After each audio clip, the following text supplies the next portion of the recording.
প্ৰেম নে প্ৰতিশোধ?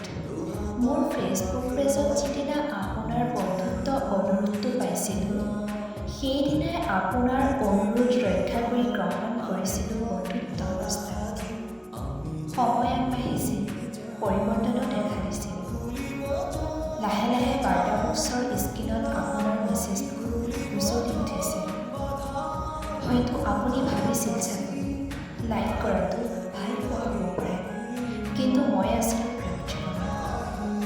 যেতিয়া মোৰ ফেচবুক পেজত আপোনাৰ প্ৰতিচ্ছবিখনে উজলি উঠিছিল, তেতিয়াই মোৰ আঙুলিটোৱে আপোনাৰ প্ৰতিচ্ছবিটোৰ লাইক বটনটো চুইছিল। হয়তো ভুল ভুলটো সেইদিনাই কৰিছিলোঁ, যিদিনা বন্ধুত্ব অনুৰোধ ৰক্ষা কৰাৰ পিছত মোৰ আঙুলিয়ে আপোনাৰ প্ৰতিচ্ছবিটোৰ লাইক বটনটো চুইছিল।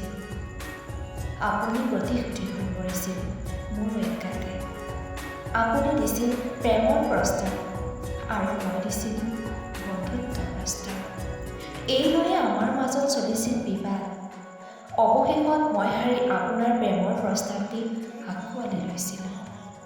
অৱশ্যে ভবা নাছিলোঁ ইও যে প্ৰতিশোধৰ অন্য কাৰণ। যিদিনা আপোনাৰ প্ৰতিশ্ৰুতি প্ৰেমৰ কথাবোৰ বুজিছিলোঁ, সেইদিনাই অজানিতে শিহৰিত হৈ পৰিছিলোঁ। সকলো শেষ হৈ যোৱা যেন অনুভৱ হৈছিল। না আগুৱাব পাৰিছিলোঁ, না উভতি আহিব পাৰিছিলোঁ। স্তব্ধ হৈ পৰিছিল জীৱন চকুৰেদি। কিন্তু আপুনি হাঁহি হাঁহি মোৰ পৰা বিদায় লৈছিল সঁচা প্ৰকৃতি মুক্ত হ'লে যিদৰে মুকলি আকাশলৈ উৰা মাৰে, সেইদৰে আপুনি উৰা মাৰিছিল নতুন সপোনৰ